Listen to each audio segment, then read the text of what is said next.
All right, AP. Denver Nuggets down Uh-oh. 2-1. Got crushed 117-83 tonight by the Los Angeles Clippers in Game 3 out in Inglewood, California in the debut of Intuit Dome. And let me start on a positive note. That looks like a beautiful What? stadium, and I'm very happy that the 2026 LA Olympics basketball tournament is going to be hosted there because that's a tournament that deserves an atmosphere like that. That being said, what the AP, what just happened? They have no juice. I've said it like 50,000 times on the Mile High Hoops podcast with you, leading up to the playoffs. And now here we are through 3 games in this series against the Clippers. I mean, it's a disgrace, Jake. It's one thing to lose. It's another thing, after the heels of an emotional loss in game 2, a game that you could have won, to then come out tonight and not even score 90 points. I mean, the numbers in this game are absolutely abysmal. They almost shot below 40% from the field tonight for the Denver Nuggets. This is a team that led the NBA in field goal percentage this season. They were even worse from three-point land, 7 of 26 for 26.9%. I mean, look, I know MPJ's hurt, but this has been the story with him all year. Russ hurt, bad. The good was the first 5 minutes of the game. That's about it. Yeah, the Nuggets did come out with a punch, so it's like almost like, how do you say like they didn't come up like to meet the task? Like, because they did, like they came out ready to fight, right? And they looked pretty good early on. Aaron Gordon was getting the ball, had 11 points quick, and then he literally didn't score again until the fourth quarter. I thought it was pretty solid, their idea of the game plan. I just didn't like starting with it. Basically, it was, we're going to zone up and we're going to hope that the Clippers don't make shots. I don't like starting a game like that because I don't want to give open jumpers to guys that can get hot and get confidence. Maybe end a game like that, put them in pressure situation. Do you really think Norm Powell's going to hit this down three on the wing with 4 minutes left in the game? I don't know. Let's find out. But I don't like that bet being made 4 minutes into the game. And the Clippers come out, and I think they were 7 of their first 11 from 3. Norm Powell had 2. Chris Dunn had 2. Kawhi had 1. And even worse than that, AP, that I know they were in a zone concept, but twice Kawhi Leonard got wide open for threes in the first quarter. And he's the guy that everyone said after last game, we need to figure out a way to stop him. We can't let this happen again. Now, they were a little bit better on Kawhi Leonard, but they were worse on absolutely everything else. And this is one of the games where missing KCP is just so big and evident because they had 0 perimeter defense. And this looked more like that Nuggets team, AP, at the start of the season that played the Clippers that literally could not defend Norman Powell or James Harden. Yeah, 100%. I think you hit the nail on the head. And, you and I talked about it earlier today when we kind of previewed this matchup of like, let Kawhi beat you, right? And Kawhi was not, he was good today, but not nearly as good as he was in game 2. And Norman Powell shows up with a 20. And I understand that maybe James Harden's, scoring tonight doesn't pop off the stat sheet. He only finishes, I shouldn't say only, but he finishes with 20 points tonight. But he was great as a facilitator as well. Dished out 9 assists, grabbed 6 rebounds, a plus 25, a team leader in the box plus minus for the Clippers here tonight. And so, look, it comes down to this. I think it was Tony Jones who I saw tweet out from The Athletic. The Clippers will let anybody not named Nikola Jokic beat them. If Russell Westbrook is out there on the court with Nikola Jokic, they will leave Russ on an island wide open to do whatever he wants. They will take his defender and switch him onto Jokic. They are doubling him. They are tripling him. And the game plan tonight and this whole series from the Clippers is anybody but Jokic. And you know what, Jake? It's working right now. And they don't have enough depth, do the Nuggets, enough firepower to have any sort of a counter. There's nobody on this roster not named Nikola Jokic that any other team, Clippers aside, fears. And that's a problem. So again, I'm not trying to go on the Calvin Booth rant right now, but the roster is abysmal. We'll do that. I want to do that, and there's plenty of time to do that in the offseason as well. But I disagree with you. I think Jamal Murray is feared by the fact that the Clippers were doubling him multiple times throughout the game. But even if you're saying that, AP, like the Clippers defense was to stop Nikola Jokic, primary thought. Secondary thought is we're also going to double Jamal Murray. Maybe if Jamal Murray's the third option, they leave him open. But the fact of the matter is Jamal Murray went 8 for 15 tonight with 23 points against mostly double teams. I thought Jamal Murray was fine on offense. The problem was, everyone else on offense and the defense. So we're splitting hairs at that point, whether the problem is Jamal Murray or not, because there's clearly deeper problems than that. I looked at, obviously the 3-point shooting was just abysmal. And David Adelman said after the game, he basically was, it doesn't matter what adjustments we make. We've got to be up to the task. And tonight we didn't meet the game. That was kind of his thought process after the game.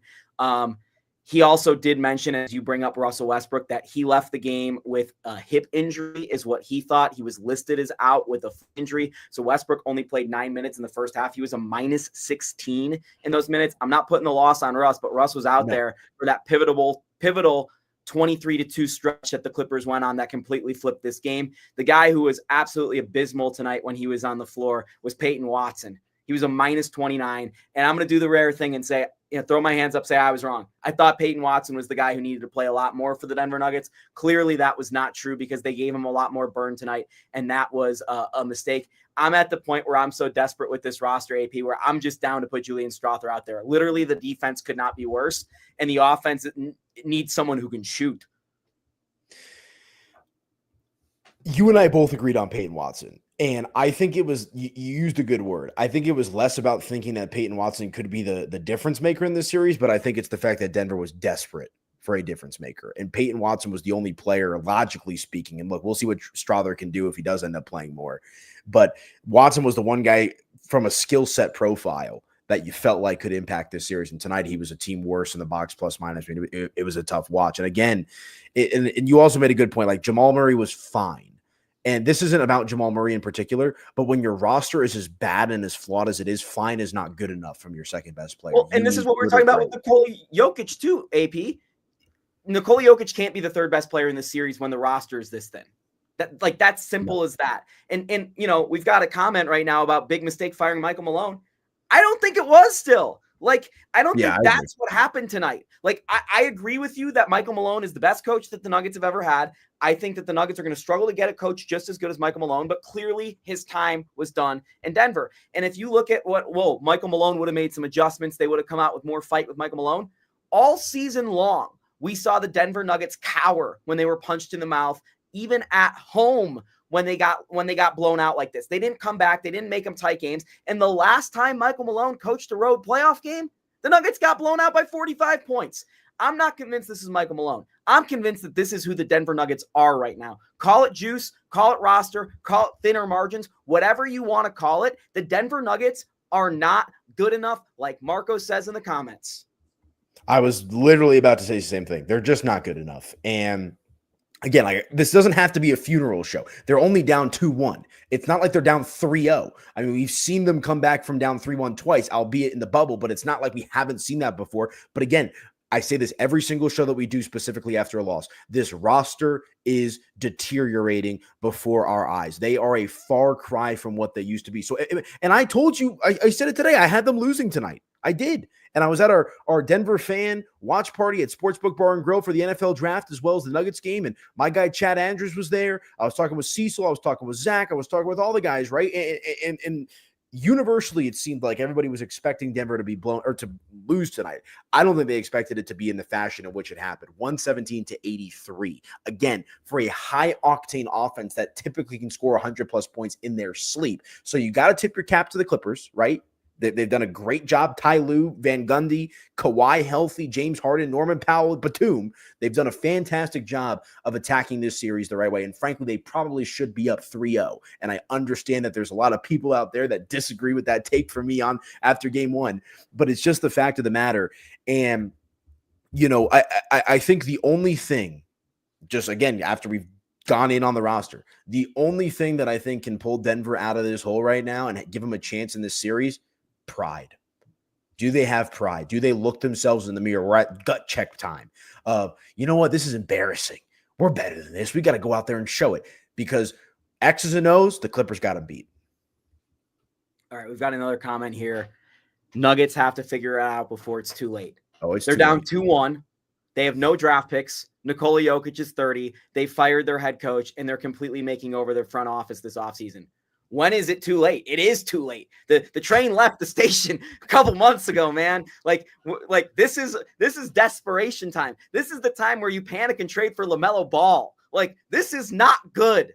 This is not good. And I'm not saying that's what the Nuggets should do, but the last time they were in this situation, AP, as a franchise, they panicked and trade for Allen Iverson. Like, that's what happens when you are in these situations. And yeah, they have a little championship medal and they have some pride. I believe they do have some pride, so it shouldn't look this bad. And I really wouldn't be surprised if they win game 4 and it comes back to Denver at 2-2. But I have no faith that the Nuggets are going to defend home court night in and night out. That has not happened this season. That has not happened in the playoffs recently. And on top of that, and we talked about this on the Mile High Hoops podcast, whatever happens here in this series does not matter for the Denver Nuggets because they are going to get train wrecked by the Oklahoma City Thunder.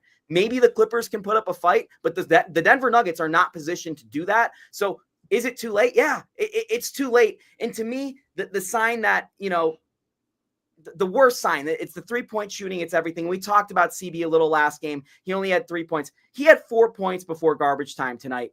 AP. He was a pumpkin. He can't guard anyone out there on the perimeter. And, he's a great hustle player for the regular season. He's a good slasher. He's good in transition.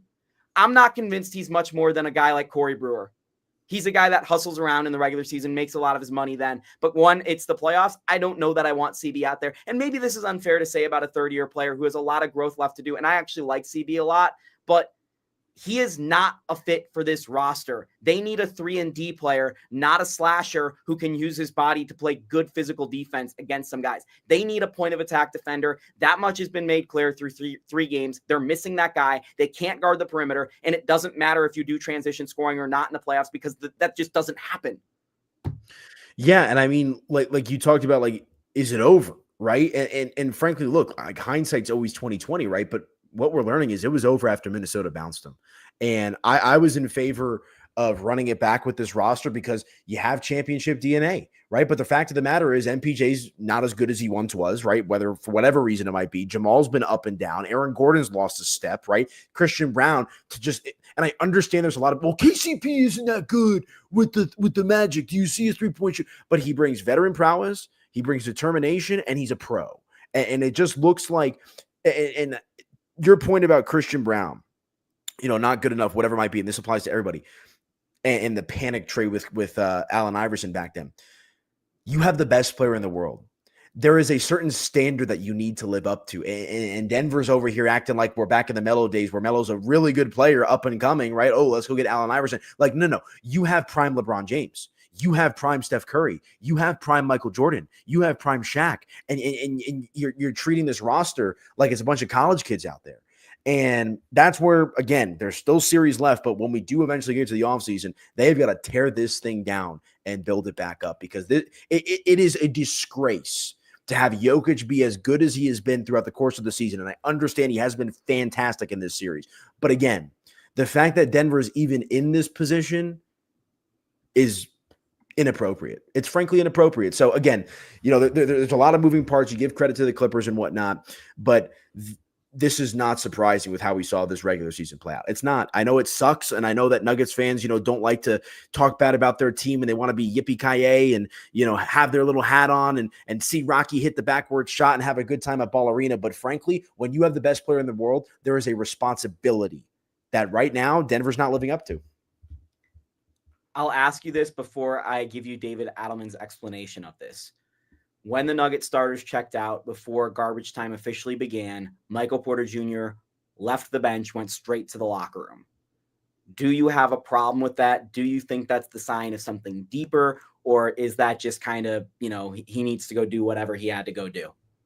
I think it's naturally a combination of the two, but it's certainly not a good look. And you know what it's resembling of? A dead team walking. Like there's just, again, the J word, juice. Like there's no passion. At least through these 3 games. And again, they got lucky in game 1. So I'm not going to read into it too much. Like we detailed it and chronicled it, denversports.com and on the show here, obviously. Like MPJ's really banged up and I've got him on my TV right now.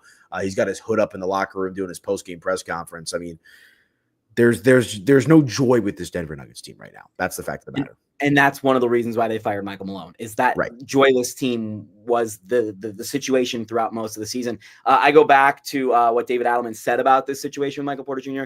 He said the game's already over. We let him just go to the locker room and get treatment. So Nuggets are saying it's no big deal. What actually happened there, I'm not sure. But do teams with championship aspirations do that? Do teammates that believe they can win a championship do that? I don't know. The only player I remember doing that recently was Shedeur Sanders after the Nebraska game. Well, and we saw pretty funny. Hey, what a week! Real quick, I know it's the Nuggets show. What a week! I mean, the Avalanche down 2-1, the Nuggets down 2-1. Shedeur slides. The Rockies are 4-20. Ay. Yeah, it's on fire. It's rough. Things are bad, but with the Nuggets, I think at least for the Avs, like there's a clear pathway moving forward, and they're still within their cup window, and their organization has shown they're committed to making whatever moves possible to making the team better. Meanwhile, the Nuggets literally gave KCP an insulting offer, according to KCP, and he walked, and they didn't replace him with anyone of note. And the biggest move the Nuggets made this offseason, the two biggest moves, were picking up Dario Saric, who doesn't play, and Deron Holmes, who's out for the season with an Achilles injury. So, I'm not going to say I knew it was over with the Wolves, because I don't think that was the case. I think that was a unique matchup, and I think the Nuggets were very good last year, and they could have done it. But I think this offseason is what cemented it for me, because they really struggled to find the right pieces to put around these guys. And it was a failure by Calvin Booth. And I said this at the time, and people, came back and fought me for it. The night the Denver Nuggets used both their draft picks on Christian Brown and Peyton Watson, I said that was a massive mistake to do that. I thought they should have traded up. The guy who I wanted was Tari Eason, who has ended up being a very good player. Maybe, not as good as Christian Brown. I don't know. But the point was, Peyton Watson shouldn't be a rostered player when he is not ready to play in the NBA and the Nuggets are in a title window. Now, they made it work with a 14-man roster basically in their championship window, winning the title. Basically 13-man, because Ish Smith didn't play either. Right. But the next year, they doubled down on it by putting Pickett, Strother, and Tyson all on guaranteed contracts. And they forced that situation again where they're already shorthanded, and they're expecting Peyton Watson, who's played very little, to step up and become a guy. And they're expecting Julian Strother, who isn't even in the NBA yet, to become a rotation player in the NBA. You roll it over a year, Deron Holmes was put in the exact same situation as Julian Strother last year. Granted, he blew out his Achilles, so it's hard to say how that panned out. But you have all these guys 2 years now, 3 years down the pipe, and Christian's the only one who's playable in the playoffs. Like, Peyton's not playable still. And I talked about it the other day on the Hoops Pod. To this day, Holiday is a better player, and they got rid of him this offseason as a spite to Michael Malone. And that's how this war between Booth and Malone really played out. They got rid of Reggie Jackson. I think Russell Westbrook's been a little bit better than Reggie Jackson would have been this season. I'm a big Reggie Jackson fan, but even I will admit that.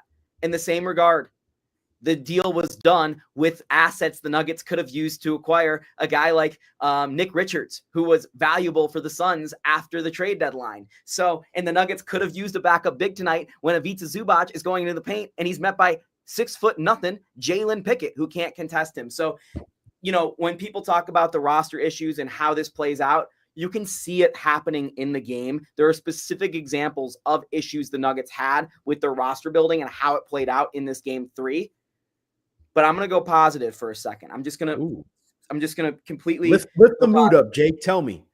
I'm watching Jamal Murray give his press conference right now. He's the second Nugget to the podium after David Adelman spoke earlier. Michael Porter Jr., by the way, said his left shoulder injury is normally a 4 to 6 week injury. He said it was like 20 to 30% today. He'll try to play Saturday, but wants to make sure he's actually helping the team. He was very limited today. Michael Porter Jr. had 2 blocks in the first 2 minutes of the game. Both were with his right hand. I will point that out. I thought he wasn't great on defense. I think he wasn't great on rebounding, and he didn't shoot the ball well. So David Adelman applauded him for going out there. But another thing David Adelman mentioned is this day off in LA is going to be huge because we're still sick. Was tonight's game 3 them getting crushed just because maybe they were sick? And the roster, we all know the issues, but maybe it doesn't look this bad if the team is healthy and they come back with a couple days rest, not travel, IV, and game 4, they look like a different group, maybe more inspired. We'll find out. I tend to think not. Like I think the sickness obviously plays a role in it. You and I detailed that, extensively earlier today on the show that we did before the game. But like I think that notwithstanding, to go back to the points that we've been talking about for the last 15 minutes, like this roster is still just not even close to what it needs to be. And so like that's the thing, is a 4 to 6 week injury for Michael Porter Jr. So what? At best, he could be 40 to 50% on Saturday. But here's the other thing. He also said if he feels this bad again, he's not going to play game 4. Fair. And here's the other thing. I understand that the shoulder's banged up, and maybe you put a little bit of an asterisk on this. Doesn't fix the fact that Denver, was allowing the Clippers to go on this type of run defensively. I mean, looking at the 3-point shooting tonight, I mean, the Clippers shot almost 40 or, just under or just over 46% from 3 tonight. So you tell me, like, does being sick and, all that kind of stuff, I think that tends to affect offense personally more than defense. And the Clippers were still able to go out there tonight and get anything that they wanted for the most part. I mean, what was the 20-3? Was the run 23-2? I think. I'm like losing count at this point. It was a 17-0 run in that as well. And it was never a game after. Like, I mean, I was watching obviously, but I stopped watching kind of as intently and just started writing because it was obvious what was happening. And as someone who's watched this team all year, I knew that they were going down. Like it was obvious. And maybe that's easy to say now, but in the same regard, the last couple years, whenever the Nuggets went down 10 in a game, like they did against the Lakers a couple times last year in the playoffs, I never looked away. I'm like, oh, they'll be back. This year, I was like, it's over. Like they just don't have what it takes to do it. And part of it is the 3-point shooting. They can't shoot themselves back in a game. At the exact same time, other teams shoot the Nuggets out of games. And that's what happened with the Nuggets tonight. And, I don't know. AP, it really just makes me appreciate how good of a move it was to get KCP and Bruce Brown as perimeter defenders, because this takes me back. The conversations we're having right now takes me back to the ones I was having with my buddies in 2022 during the Warriors series, 2021 during the Suns series, even against the Portland series in 2021. It was so clear the Nuggets needed a 3-and-D guy. This was the entire Nikola Jokic era. They need a 3-and-D guy. Go get him. Why don't you guys go get a 3-and-D guy? And this is the failure of this roster. Yeah, they could have more depth. Yeah, they could have more experienced guys off the bench. But it's the fact that they don't have a playable 3-and-D guy. That is the problem. There's not one player on the Nuggets roster who is both a plus 3-point shooter and a good defender. Aaron Gordon's the closest thing they've got to that. And that's ridiculous because Aaron Gordon's only shooting wide open threes, and his defense, by the way, this year has taken a step back. Nikola Jokic might be their best 3-and-D guy. I don't know. It's that rough for them in that spot. And that was the thing they needed the entire Nikola Jokic era. They got it. They were instantly amazing. They got rid of it, and they've been a shell of themselves since. And they've been more akin to that team in 2019 before they got Aaron Gordon, or 2018 when 2019 when they had Jeremy Grant, 2018 when they had Will Barton as a big thing. Like this is what that looks like. And the Nuggets are gonna lose this playoff series because of it. I'm pretty confident the Nuggets are going to lose this playoff series right now. And it's just, I hate to do this to Christian because Christian's had a good season. Christian's done everything he's been asked to do, but Christian's not that guy. Christian's been cast into, Christian's playing Hamlet and he's not Hamlet. Like that's the problem. Yeah, I agree with you. And I think, again, it comes back down to like the responsibility factor. Like, and that's on ownership. That's on the front office. That's no longer here. And like you made a good point about the contracts, right? With like Hunter Tyson, Deron Holmes, I'm going to give a pass, obviously, but like Jalen Pickett, Peyton Watson, like those are players that should be on the Houston Rockets, like a team that 3 years ago, even 2 years ago had just like no identity. And they're like, okay, like let's get a bunch of guys. We got Jalen Green, we got Şengün, right? And we'll figure it out on the fly. We'll build it up along the way. And look at them. They were the 2 seed in the NBA's Western Conference, and they're putting up a fight against the Golden State Warriors. Like it just goes back to it. I'm not trying to say take the Sean McVay method, to use an NFL term, of like F them picks and just, go out and, trade all of your assets, even though Denver did kind of do that. But like, well, they traded all of their assets in the future to move up to take younger players now. Not for the right reason. Right. Exactly. Let me just, and this is going to prove your point. You can get right back into it. 36-year-old Nick Batum would be the ex-best player on the Nuggets, according to you. X best, I mean, probably 3 or maybe 4, just based off how everything's going right now. I think he'd be the 5th best. I think Aaron Yeah, Gordon, right. Michael Porter Jr., Jamal, and Nikola, I but mean, I think he's better than Christian Brown. But point is, that's a guy on the Clippers bench who is on a minimum contract. Continue. right. No, it's an excellent point that you make. And again, it's this stupid Spurs approach that Calvin Booth was trying to take. And like, I understand. And I was young when the Spurs were building, right? But like, that is threading a needle, Jake. And again, I guess Tim Duncan obviously had an argument at one point in his career that he was, the best player in the NBA or up there with the Kobes and the Shaqs of the world. He was better than Kobe. Come on. No, he was. But again, like, you also had Greg Popovich. Like, it's just, like, I'm still trying to wrap my head around how we got here. And I understand it. Going to the Spurs thing, because that's literally what Calvin Booth said he was trying to do. Look at, with the Spurs, how it developed, right? They have these great players. There's one reason why they win that last finals and they get to the finals 2 more times. His name's Kawhi Leonard, right? Right. Where was Kawhi Leonard picked in the draft, AP? Not very high. 15th. Mid. So the Nuggets at this point, and they don't have many draft picks. They have a couple of picks that are not going to be swaps. So like next year, the pick they can't trade, but next year, 2026 draft, they do have a pick, technically speaking. I think we're at the point where the Denver Nuggets, like the San Antonio Spurs, because they messed this up so bad and they were trying to be the Spurs, are going to have to find a player better than Nikola Jokic between 10 and 20 in the draft. Maybe not right away, but a guy that will be their best player the next time they make a finals run 5 years from now. Like, yeah, I think that's what we're legitimately looking at, AP.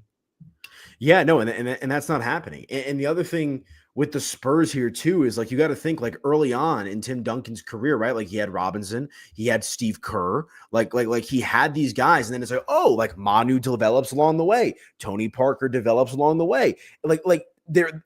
And I don't even think it's fair to try to do that, because like I think what the Spurs did is not easily replicated. And again, I'll get off that point, but it was a losing proposition entering into this season. And I like what you said. The Nuggets weren't dead after the Minnesota series, but the writing was on the wall. And the blind loyalty that Denver and Calvin Booth and the butting of heads with Michael Malone is ultimately what led them to this situation. Now, look, if Deron Holmes is healthy, does he make an impact? Sure. Is Deron Holmes going to be the reason why Denver doesn't flame out in this series against the Clippers? I'd say no. And so, again, it was a losing proposition from Denver with the start of the offseason to where we are now. So we'll have to see. Look, this is still the Clippers, right? Like, it's not like we're talking about, the Kevin Durant Warriors here, the Oklahoma City Thunder, who they'd have to face in the next round. Like, anything's possible. You're down 2-1. And Dominic Toretto from Fast and Furious, it doesn't matter if you win by an inch or a mile, winning's winning. Same thing with losing. Like, doesn't matter if you get blown out tonight by 20 plus points. It doesn't matter if you lose by 1. An L is an L, a W is a W. So now it's a matter of how does Denver respond. Are we looking at this loss differently if Aaron Gordon makes that dunk at the end of game 2? Oh, 100%. Because I don't think Denver loses game 2 if he makes that dunk. So they're up 2-1 with a blowout on the road that you're writing off and just saying, whatever, they don't even need to win one of these. I also don't think they get blown out like this if they win game 2. Because I think losing, it's been a day, it's been a week. But like, if they win game 2. Well, if Aaron Gordon makes that dunk, Michael Porter Jr. never gets hurt. Exactly, right? And we can play the hypothetical game. But like, the way that it comes down to me is, like, Denver up 2-0, like, you almost expect the Clippers to come back and win game 3, right? But you're also still holding home court, and you're like, okay, all right, Clippers take game 3. Like, we can go out there in game 4, go up 3-1, and then we come home with an opportunity to close it out, right? So it's just like the overall dynamic changes so much. And again, we can't play the hypothetical game, but I also think the Aaron Gordon dunk, the Michael Porter Jr. sequence is just a microcosm of what this season has been for Denver. Well, this podcast has been depressingly like an off season so far. I'm gonna spin it back to right now. Nikola Jokic tonight, I thought, was again fine. He was mostly fine, and like, there's not much he can do. He had 14 shots, and he took about every shot he could. He only had 2 turnovers. He had 23 points, 13 assists, and 13 rebounds. AP, he is the only player in NBA history to lose a playoff game by double digits while having 23, 13, and 13 or more. And it's happened to him twice. in 2 of the last 5 Nuggets playoff losses. Or maybe 6. And they're what, 1-4 now in their last 5 playoff games? Yep. They're 1-4 in their last 5 playoff games. If you go back to Game 6 in Minnesota, Game 7, and then obviously the split, and then tonight. I'm concerned, and this is the first time I'm going to say this out loud. I had the internal thought. It's not what you think. It's not what you think. I swear, it's not what you think. And especially when I'm about to mention next. When the Lakers, see, you think this is going one way. When the Lakers ran that defense against Nikola Jokic after they got Luka Doncic, that one game we saw, and they came out with that extreme version of that defense, and it combined all the assets of different defenses we've seen against Nikola Jokic in different years. I'm concerned that that's the book on Nikola Jokic, and until the Nuggets get another elite three-point shooter, that's going to be the way teams defend him on nights that they're really locked in and trying to win. So whether that's the playoffs or whether that's, a Thursday night TNT game or whatever it might be moving forward, I think that's the defense that people are going to run and say, Joker can throw 15 assists to wide open shooters, but there's going to be 35 potential assists out there because you guys can't shoot. And we're not going to let him cook.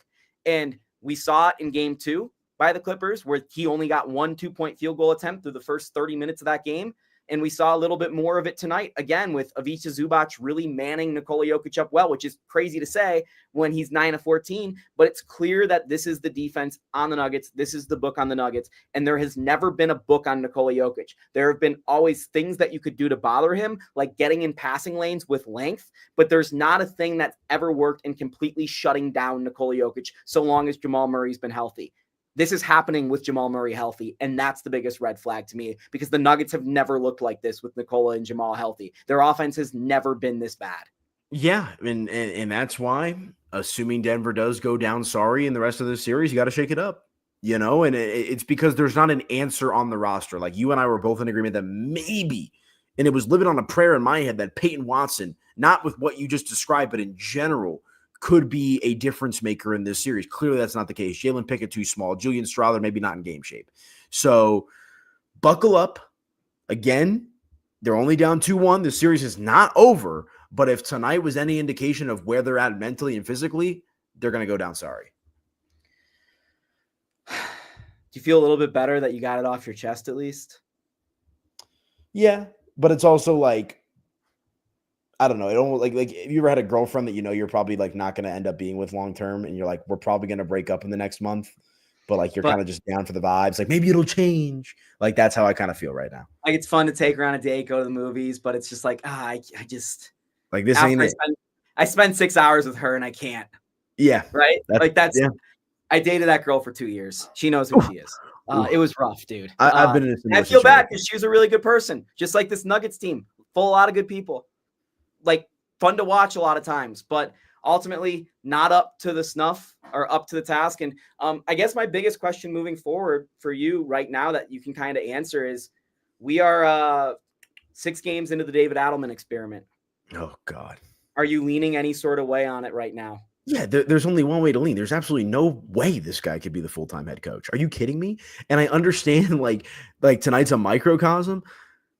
It's Coach Jokic, man. This guy doesn't move the needle for me whatsoever. And I understand, he's been interviewed by this team and that team. They might have to keep him around. And maybe it's unfair because you give him a full offseason and see what he could do. But this team, putting David Adelman in as full-time head coach would be slapping a Band-Aid on an open wound.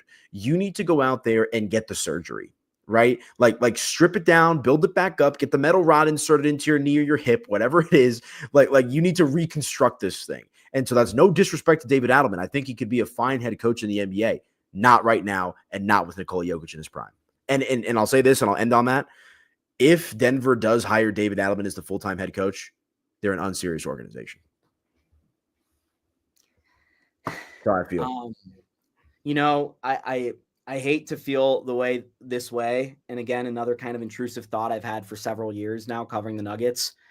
And it's funny because, I was kind of quelled and I felt like they proved me wrong right away because they won a championship. I think ultimately the 2 biggest questions we're going to be asking ourselves after this Nikola Jokic era are, what happens if Jamal Murray never tears his ACL? Obviously, that's first and foremost. It's one of the biggest what ifs of this era of NBA history. But what if Enos Stan Kroenke matches what Tim Connelly was offered by the Minnesota Timberwolves and keeps him here? Because that team that he assembled not only beat the Nuggets, but it looks serious all the time. And it's not just because they have Anthony Edwards. It's because the team he assembled around him. And yeah, you know what? He loves small point guards, and he would have loved a guy like Jalen Pickett, and it would have been super annoying. But ultimately, if PJ Dozier before his ACL injury was on this Nuggets roster, he'd probably be their sixth man right now. And that says a lot about the roster building between Tim Connelly and Calvin Booth. And that's something that I keep coming back to, AP, is that decision to not stick with Tim, I think was going to haunt and linger over the Nuggets. And maybe they can rectify it by bringing in Tim again this summer, because that's on the table, it seems like. But again, we go back to Marco's comment. It might be too late because the assets are already gone. And Nikola Jokic, well, Tim wasn't here for two of his years that he was an MVP caliber player. And how many more does he have? So I don't know. It's all really sad. But ultimately, I kind of made my bed with the Nuggets this season. In November and December, it kind of felt like it was going this way. And I felt a little bit better when they went on a couple different runs throughout the season, and I started getting a little tingly feeling. But every time I wanted to convince myself of something special, it came back crashing down to earth, like a Cavs loss, a Knicks loss, the guys fighting on the bench, things I've heard, the Lakers loss, just crushing losses. And, I wanted to be positive and pro Nuggets guy and rah guy this series. But ultimately, if Nikola Jokic isn't the best player in the series and your roster looks this bad and your head coach is a rookie out there, I don't know what the argument is for the Nuggets to come back in this series at this point, other than Nikola Jokic becomes, 40-point triple-double guy. Like, I don't know how the Nuggets win this series at this point, AP. I'm with you. There's not a whole lot more that I could say other than Denver sports, man. You're going to get the full perspective. We're not going to just, give you the fluff. We're not going to, we're going to tell it like it is. We're going to shoot from the hip. We're going to be real. We're going to be raw. So I hope you guys join us, here on the show, denversports.com, social media. We'll give it to you straight. So game 4 coming up on Saturday. Yeah, we'll be back Saturday afternoon with the Mile High Hoops podcast after game 4. Stay tuned to denversports.com, where I'll update you on the Michael Porter Jr. injury, the Russell Westbrook injury, as well as everything you need to know about what is being said right now in Inglewood from the Nuggets locker room. I'm going to read over those quotes in the next few minutes. He's Aniello, Piro. I'm Jake Shapiro. Make sure you like and subscribe to all of our content on Denver Sports on YouTube. We will talk to y'all very soon.